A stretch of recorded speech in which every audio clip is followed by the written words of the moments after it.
My name is Alfreda Rooks, and I'm a member of the Alpha House Board of Directors.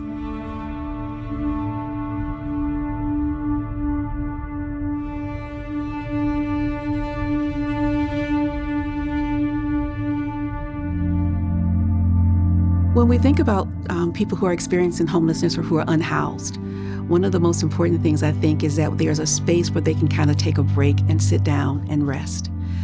Years ago, I was on the Shelter Association of Washtenaw County Board, and that was one of the things that was very important to me to make sure that the folks who were in the shelter at that time understood this is not a setback, this is a sit down. Give you an opportunity to regroup.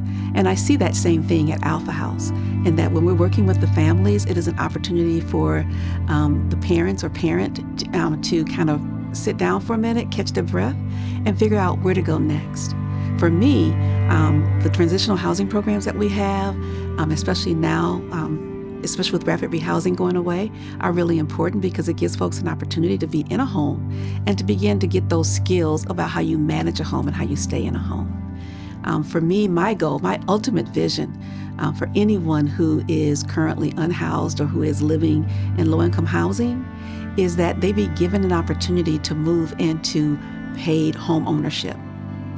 Home ownership is how we begin to change the trajectory of generations because one, you have a foundation for generational wealth.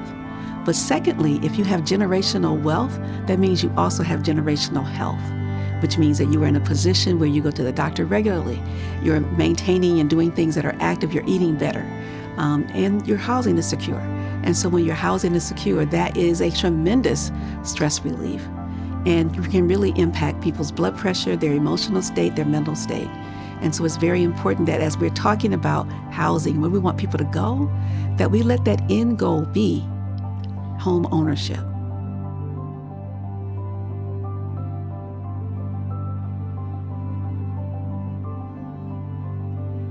I think that sometimes we as Black women get categorized as, and this is something that came out like in the 1800s, the father of obstetrics and gynecology experimenting on enslaved women, is that we have lower pain tolerances, that we don't feel things the same way other people do.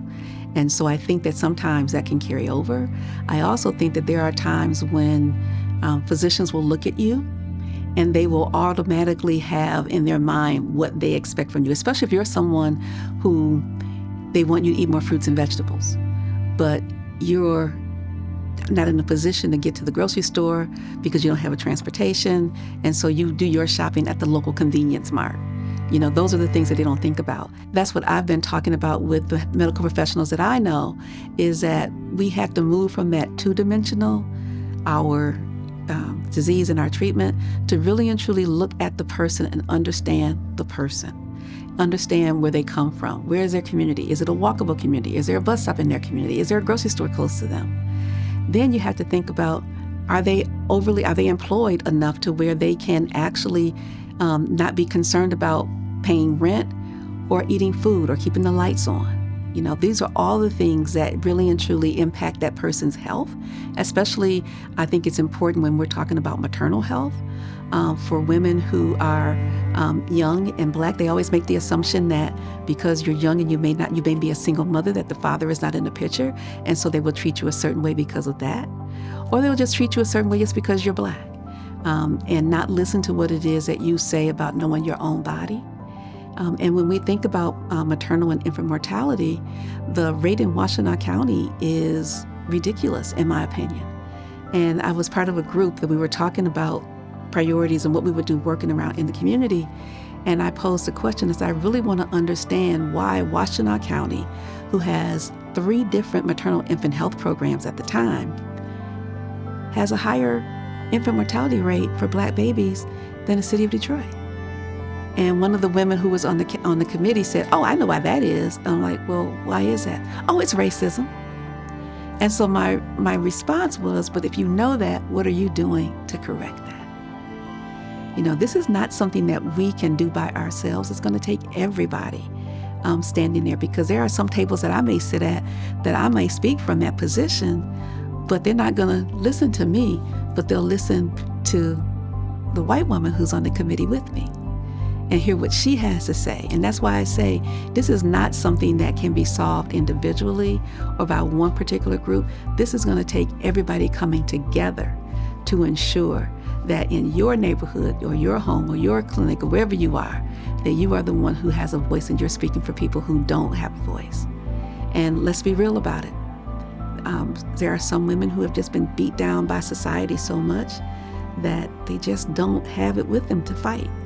And so those are the people I speak for. Those are the people that I stand in that room with and say, no, this is what we need to do.